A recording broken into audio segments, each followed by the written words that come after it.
Question आपके सामने है, ये थोड़ा सा विचित्र क्वेश्चन है, क्योंकि यदि आप इसको समझे नहीं है या पढ़े नहीं है तो 200% चांस है कि एग्जाम में गलती होगा। इसका क्वेश्चन क्यों गलती होगा? इसलिए गलती होगा कि इसका जो ग्राफ आता है वो थोड़ा सा वंडरफुल है, सबसे अलग ग्राफ है।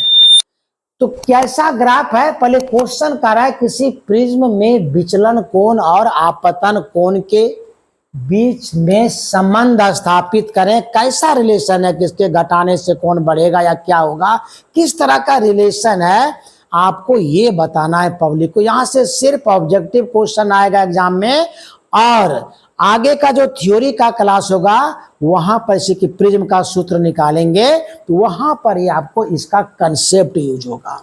तो इसलिए सबसे पहले इस ग्राफ को समझने की जरूरत है। वैज्ञानिक ने क्या किया कि डेल्टा यानी विचलन कोण और आपतन कोण के बीच में एक ग्राफ खींचा, यानी आपतन कोण के मान को धीरे धीरे धीरे बढ़ाता चला गया। जब आपतन कोण के मान में स्टेप वाइज वृद्धि किया और एक एक स्टेप में विचलन कोण का कितना रीडिंग आता उसका कैलकुलेशन करता चला गया। और जब एक्स और एक्स एक्सिस पे ले लिया आपतन कोण को और वाई एक्सिस में विचलन कोण को लिया गया, जो ग्राफ मिला ये बहुत ही खतरनाक ग्राफ था। क्यों? देखिए आपका ये ग्राफ इस तरह से आता है। ये ग्राफ है जो रेड वाला भी हम इसमें कर रहे हैं, ये असल में ये ग्राफ आता है।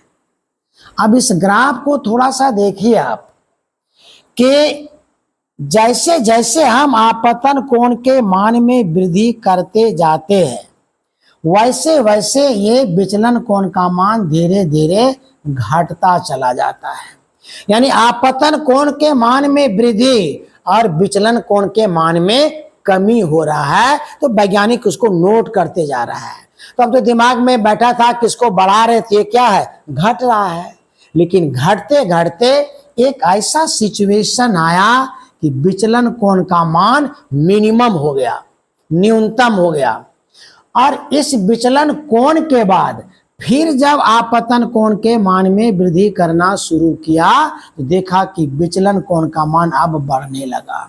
अब थोड़ा सोचिए, आप सिर्फ ये नहीं कह सकते हैं कि आपतन कोण के मान में वृद्धि करने पर विचलन कोण का मान घटता है।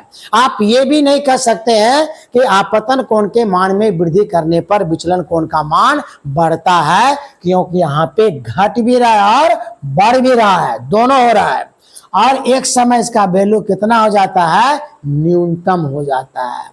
मतलब इस ग्राफ से ये तो स्पष्ट है कि आपतन कोण के मान में वृद्धि करने पर विचलन कोण के मान में कमी होती है और वो घटते घटते न्यूनतम हो जाती, मिनिमम हो जाता है विचलन कोण का मान। और उसके बाद भी यदि आप आपतन कोण का मान बढ़ा रहे हैं तो विचलन कोण धीरे धीरे क्या है, बढ़ने लगता है। मतलब पहले घटता है, फिर न्यूनतम होता है, उसके बाद फिर क्या होता है, इंक्रीज कर जाता है।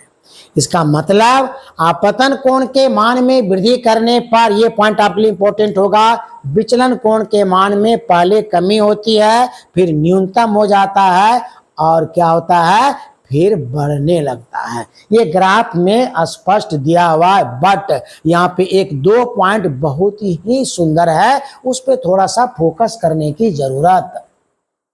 आप इस ग्राफ को गौर से देखिए।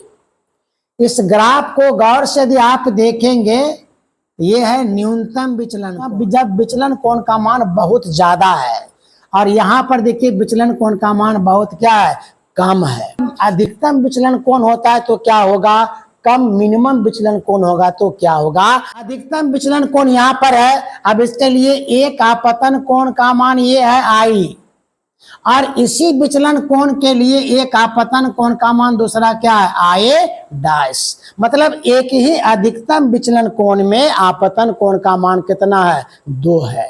लेकिन जब विचलन कोण का मान न्यूनतम होता है ही उसका आपतन कोण है आई, और आई डैश जो भी बोल लो एक ही होता है। मतलब अधिकतम विचलन कोण के लिए आपतन कोण का मान 2 होगा, यानी 2 आपतन कोण पर विचलन कोण सेम आएगा।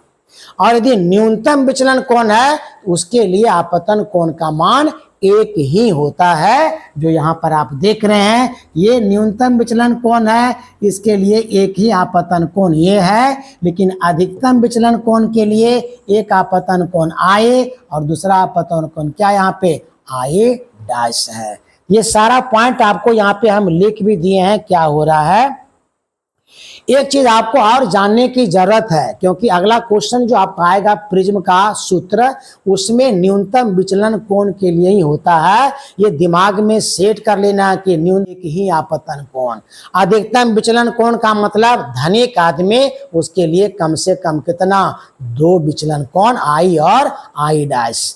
इसलिए न्यूनतम विचलन कोण के लिए एक ही आपतन कोण होगा, मतलब आई का मान आई डैश के क्या होगा, बराबर होगा।